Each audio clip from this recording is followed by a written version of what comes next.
Hello दोस्तों, मैं रंजना सिंह आपको अपने यूट्यूब चैनल रंजना बेजी स्टार 18 पर स्वागत करती हूँ।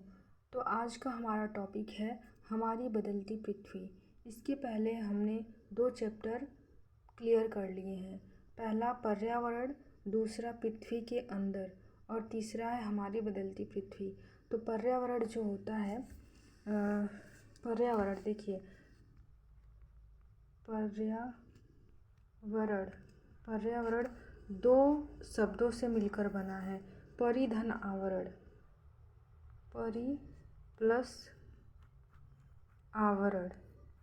परि का तात्पर्य है चारों ओर और आवरण का तात्पर्य है घिरा हुआ, अर्थात हम जिससे चारों तरफ से घिरे हुए हैं वही पर्यावरण है। और इसके बारे में बताया गया है जलमंडल, स्थलमंडल, वायुमंडल और जैवमंडल। इन तीनों से मिलकर, जल, स्थल और वायुमंडल से मिलकर ही जैवमंडल का निर्माण होता है। इसके अंतर्गत हमने पहले चैप्टर में विस्तार पूर्वक अध्ययन किया है, वो चैप्टर आप ज़रूर देखिएगा। नेक्स्ट कौन सा है? पृथ्वी के अंदर। पृथ्वी के अंदर यानी हमारी जो पृथ्वी है, हमारी जो अर्थ है, यह किससे मिलकर बनी हुई है? तो यह जो है 3 परत होती हैं इसमें। पहला है परपटी, दूसरा क्या है? मेटल, दूसरा है मेटल और तीसरा क्या है? क्रोड। तो यह जो है हम बताना चाहेंगे कि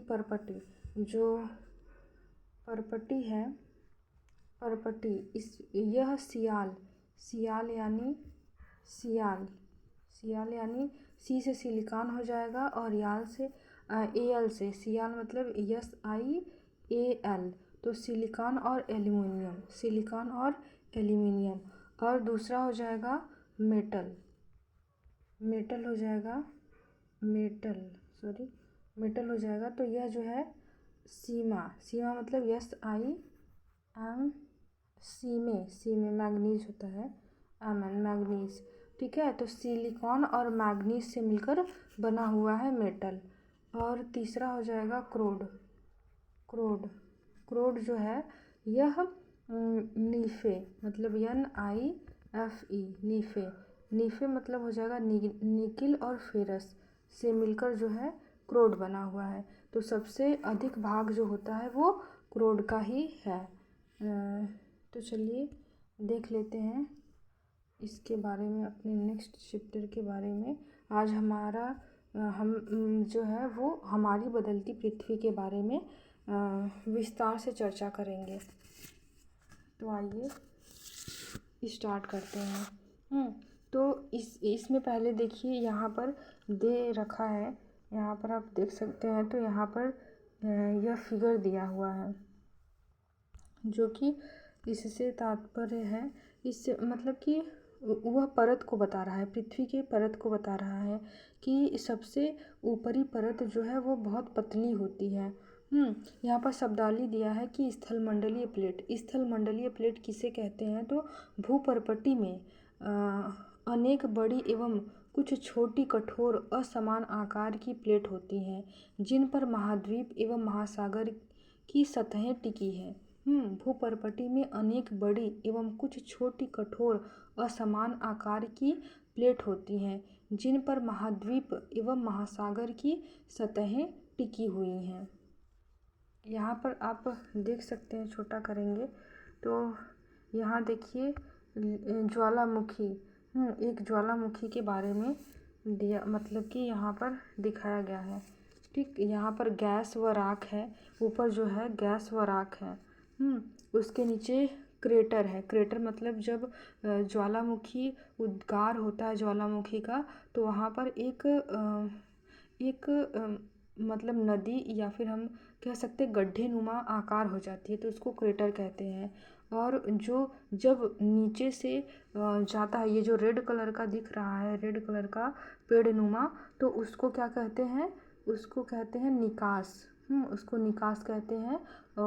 ये जो है, ये जो बाहर से निकलता है, मान लीजिए ये ज्वालामुखी है, तो ये जो है इसको क्रेटर कहेंगे।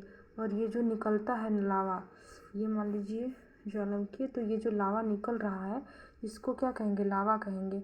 और ये जो यहाँ से जा रहा है, यहाँ से जा रहा है, मान लीजिए मैं येलो लेती हूँ, यहाँ से येलो नहीं पिंक लूँगी, ठीक है। तो यहाँ से जो जा रहा है ऐसे कर कर ऐसे कर कर, तो इसको क्या कहेंगे, इसको कहेंगे निकास। ये निकास निकल कर ऐसे ऐसे, मतलब ऐसे ऐसे हो जाएगा, तो ये जो है निकास हो जाएगा। और इसको जो है, इसको ये जो है ये कहलाएगा लावा कहलाएगा। और ये जो भूस्थल पर है, ये भूस्थल है, इस पर है, इसको परपटी कहेंगे। और उसके नीचे ही, उसके नीचे जो होता है, इसके नीचे मेटल होता है, इसके नीचे मेटल होता है। जो रेड कलर का है वो परपटी है, और जो ग्रीन कलर का है वो मेटल है। और मैग्मा जो है वो जाएगा ऐसे, मैग्मा इधर से जाएगा, इधर से ये जो है मैग्मा जाएगा। क्योंकि जब अत्यधिक शुष्क हो, ज्वालामुखी क्यों उद्गिरित होती हैं, जब अत्यधिक शुष्क हो जाता है उसको, मतलब कि बेचैन, देखते नहीं है जब हम, यदि हमको बहुत गुस्सा आता है तो हम बहुत ही बेचैन हो जाते हैं और हमारे अंदर से ज्वालामुखी की तरह मतलब गुस्सा फूटता है। तो उसी तरह यह भी है कि जब पृथ्वी के अंदर अत्यधिक कंपन होने लगती है, यानी वह बाहर से एकदम बंद हो जाता है, नीचे अंदर ही अंदर जो है घुटने, मतलब कि अंदर ही अंदर वो होने लगता है, उबलने लगता है, तो वह ऑटोमेटिक मतलब वहाँ से उद्गिरित होने लगेगा, तो उसको ही ज्वालामुखी कहते हैं। चलिए आगे देखते हैं।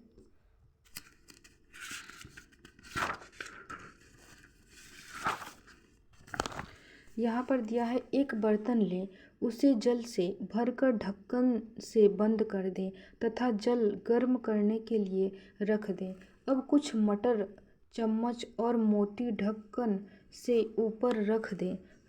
अब कुछ मटर चम्मच और मोती ढक्कन के ऊपर रख दें। पहले एक हम बर्तन लेंगे, उसे जल से भरकर ढक्कन से बंद कर दें तथा जल गर्म करने के लिए रख दें। जल गर्म करने के लिए रख देते हैं। फिर उसके बाद कुछ मटर लेंगे, चम्मच और मोती लेकर ढक्कन के ऊपर रख देंगे। आप क्या देखते हैं, जैसे ही जल में उबाल आता है ढक्कन भी हिलने लगता है।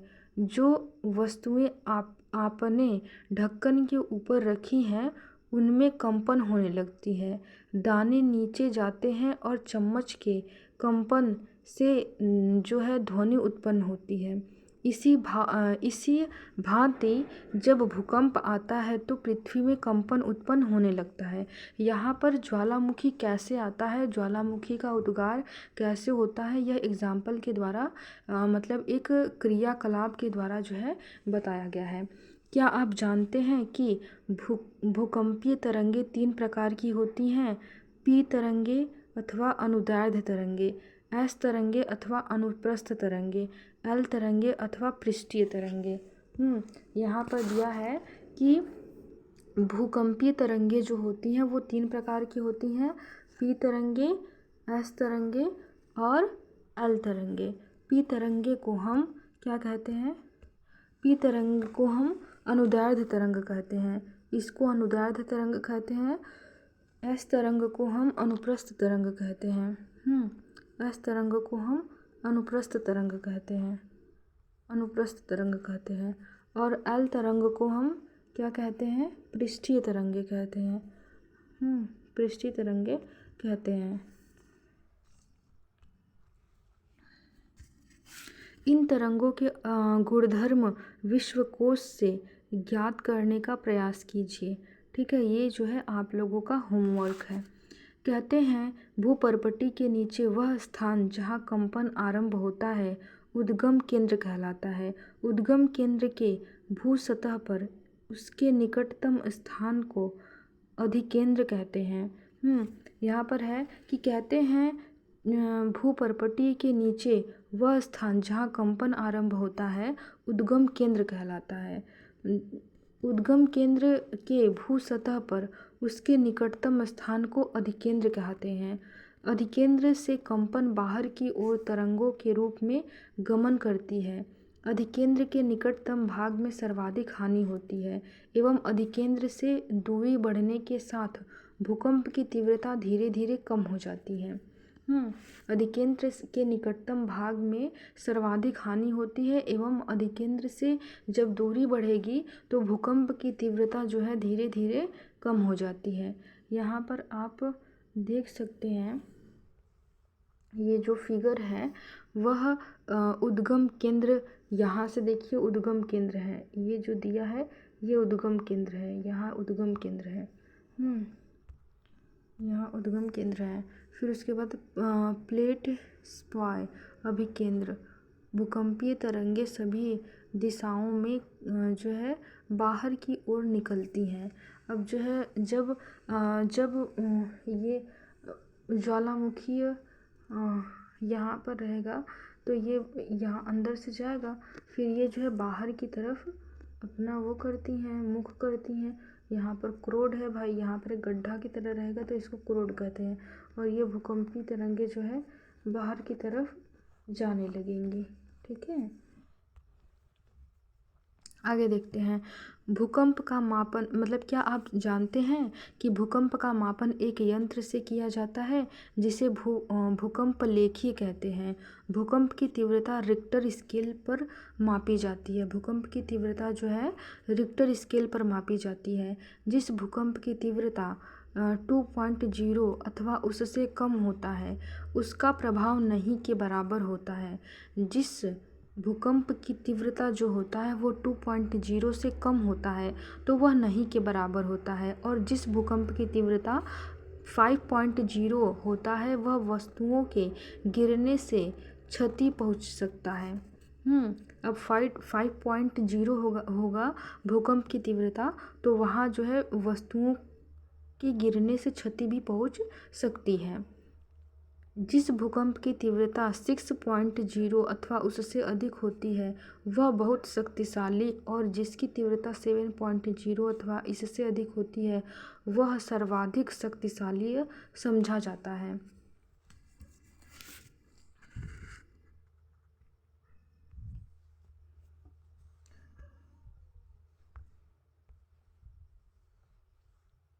यहाँ पर दिया है मुख्य स्थलाकृतियाँ।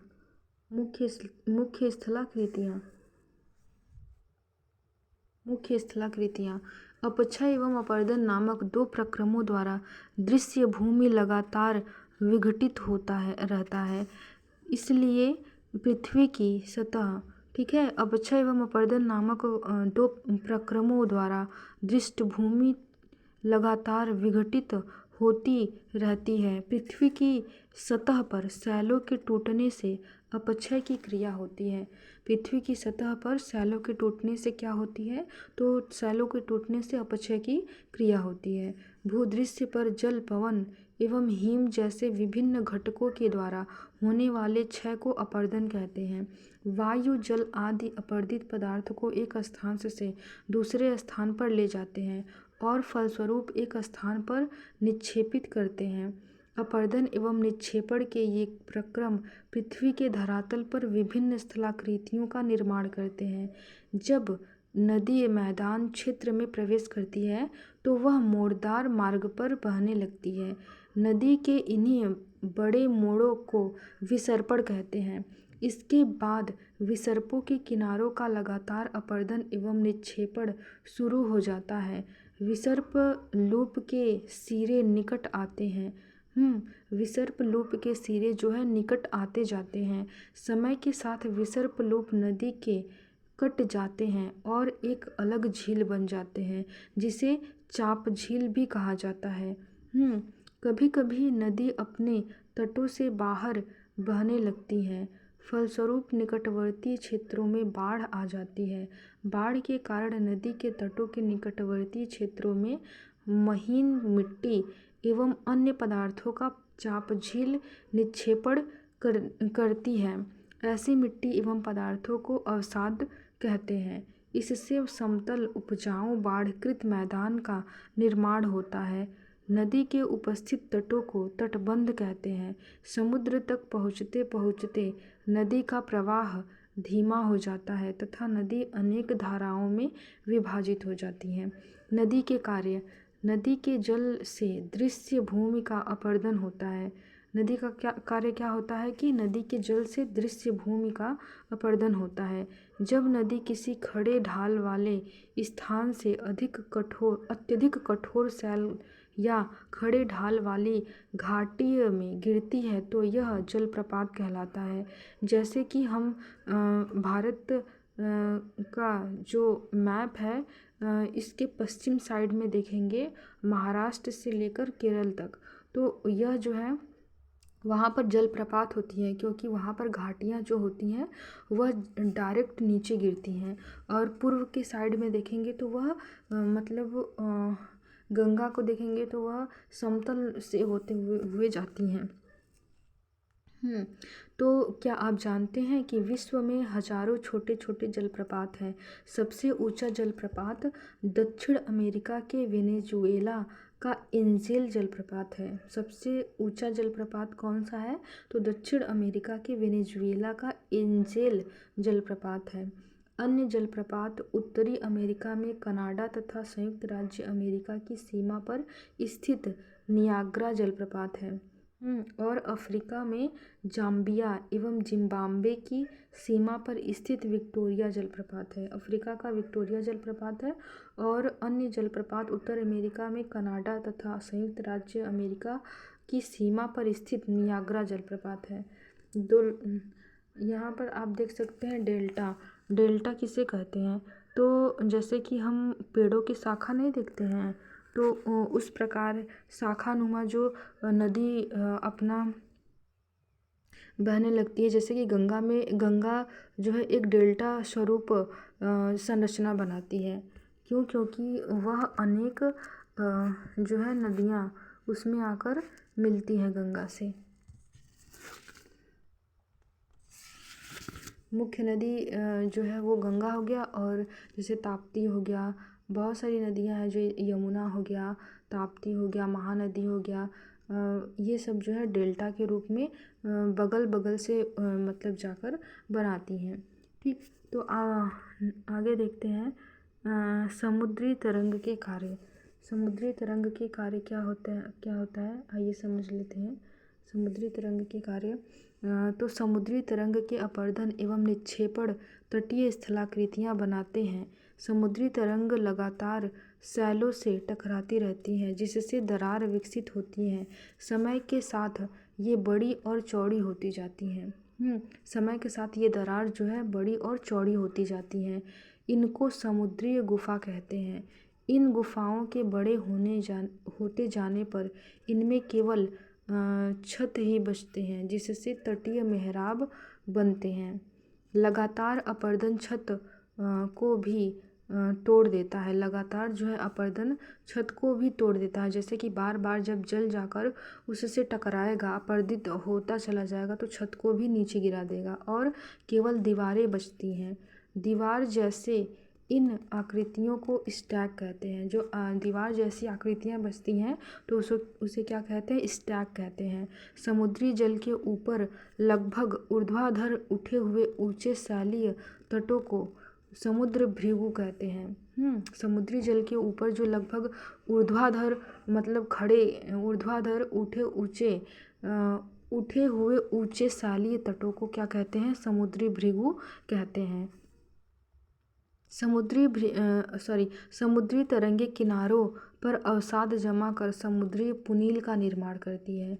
अब यहाँ पर समुद्री पुनील क्या होता है तो आप ऐसे समझ सकते हैं कि समुद्री तरंगे किनारों पर अवसाद जब जमा करती हैं, अवसाद मतलब जो मलबे जमा करती हैं सब ले जाकर, तो फिर उसको ही पुनील का निर्माण, समुद्री पुनील का निर्माण कर देता है। जैसे आप यहाँ पर मैदानी क्षेत्र में देख सकेंगे कि जब गंगा अवसाद ले जाकर मतलब छोड़ती है तो वहाँ की जो है खेती बहुत उपजाऊ होती है क्योंकि वहाँ पर जो मिट्टियाँ हैं वह नई मिट्टी मतलब आ जाती हैं, तो वहाँ पर खेती बहुत ही शानदार ज़बरदस्त होता है। हिमनद के कार्य, हिमनद के क्या कार्य हैं देख लेते हैं। हिमनद के कार्य, अरे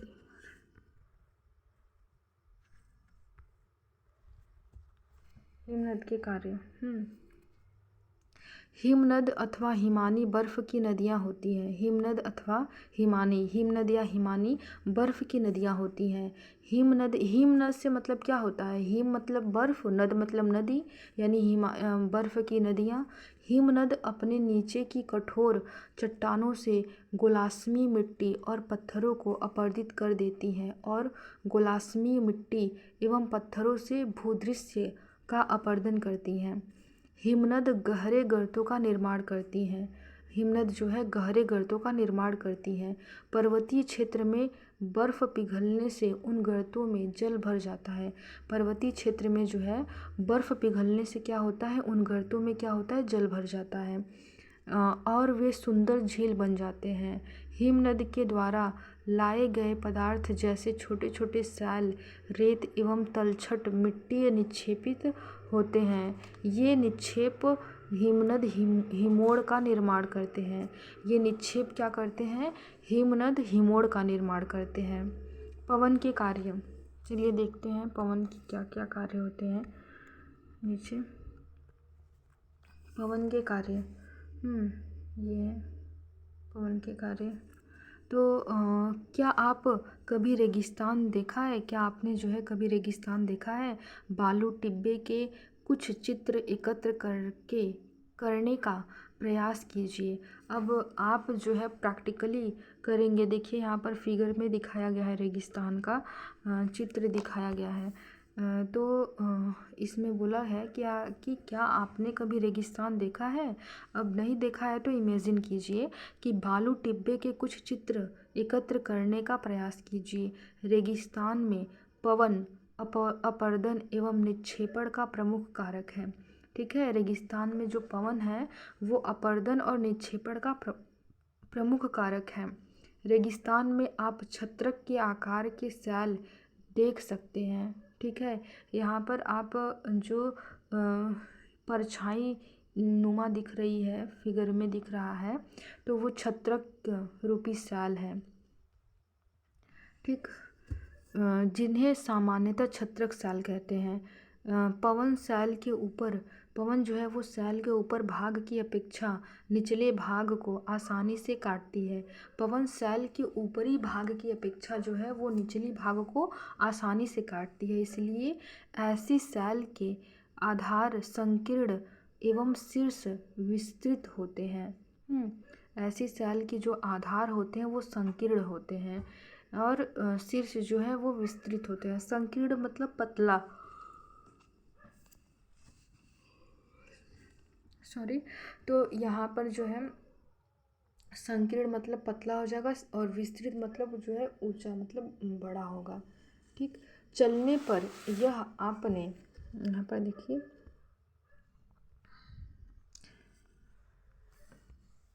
यहाँ से पढ़ेंगे। चलने पर यह अपने साथ रेत को एक स्थान से दूसरे स्थान पर पहुंचाती है। जब पवन का बहाव रुकता है तो यह रेत गिरकर छोटी पहाड़ी बनती है। इनको बालू टिब्बा कहते हैं। इनको क्या कहते हैं, बालू टिब्बा कहते हैं। जब बालू कण महीन एवं हल्के होते हैं तो वायु उनको उठाकर अत्यधिक दूर ले जा सकती है। जब ये बालू कण विस्तृत क्षेत्र में निक्षेपित हो जाते हैं तो इसे लोएस कहते हैं। जब ये बालू कण विस्तृत क्षेत्र में निक्षेपित हो जाती हैं तो इसे क्या कहते हैं, लोएस कहते हैं। चीन में विशाल लोएस निक्षेप पाए जाते हैं। चीन में जो है विशाल लोएस निक्षेप पाए जाते हैं।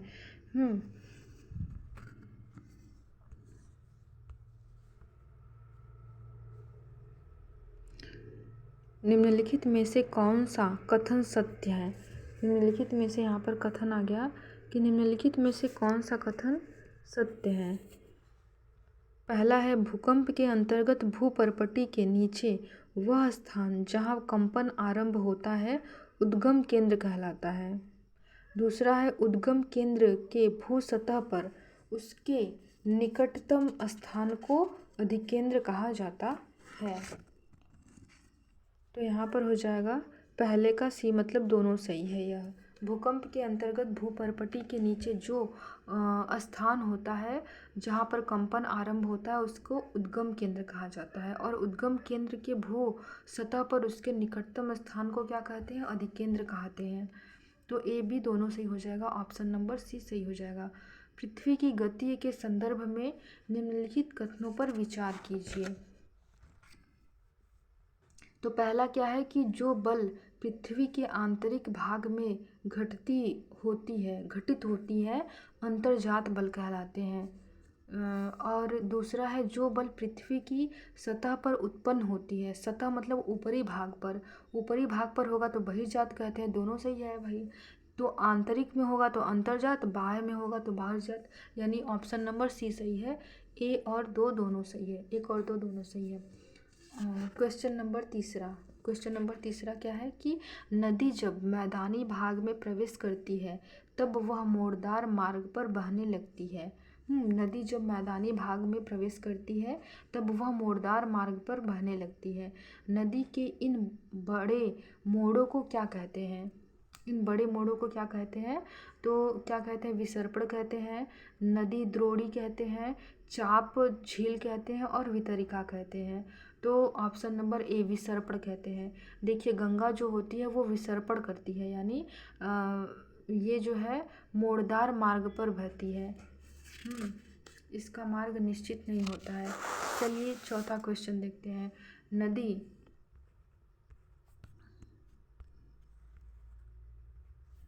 चौथा क्वेश्चन है नदी द्वारा चापाकार झील यानी ऑक्सबो लेक का निर्माण किया जाता है किससे? पहाड़ी भागों में होता है, तटीय भागों में होता है, मैदानी भागों में होता है, या उपर्युक्त में से तीनों भागों में होता है। तो फिर इसमें हो जाएगा मैदानी भागों में होता है। नदी द्वारा चापाकार झील का निर्माण जो होता है वो मैदानी भागों में होता है। नेक्स्ट देख लेते हैं। निम्नलिखित में से कौन सी तटीय स्थलाकृतियाँ समुद्री तरंगों के द्वारा बनाई जाती हैं? निम्नलिखित में से कौन सी तटीय स्थलाकृतियाँ जो है समुद्री तरंगों द्वारा बनाई जाती हैं? तो पहला है समुद्री गुफा, दूसरा है तटीय मेहराब, तीसरा है स्टैक और चौथा है समुद्री भृगु। तो इसमें हो जाएगा पहला, तीसरा और चौथा सही है। नहीं, इसमें हो जाएगा ऑप्शन नंबर डी, यानी उपरोक्त सभी सही हैं। जो होता है तटीय स्थलाकृतियाँ समुद्री तरंगों द्वारा बनाई जाती। तटीय स्थलाकृतियाँ जो होता है वह समुद्र गुफा, तटीय मेहराब, स्टैक और समुद्री भृगु, ये चारों द्वारा बनाई जाती है। क्वेश्चन नंबर छठा है निम्नलिखित में से कौन सा कारक लोएस के निर्माण हेतु उत्तरदायी है? लोएस के निर्माण हेतु कौन सा उत्तरदायी है? हिमानी उत्तरदायी है, नदी उत्तरदायी है, पवन उत्तरदायी है या समुद्र उत्तरदायी है?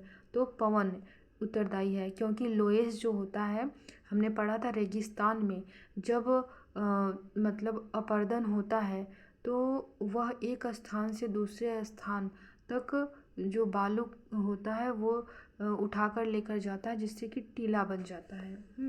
तो ये जो होता है लोएस का निर्माण जो होता है वो पवन द्वारा होता है। यदि आपको हमारी वीडियो अच्छी लगती हैं और समझ में आती हैं तो लाइक, सब्सक्राइब और शेयर अवश्य कीजिएगा। थैंक यू दोस्तों।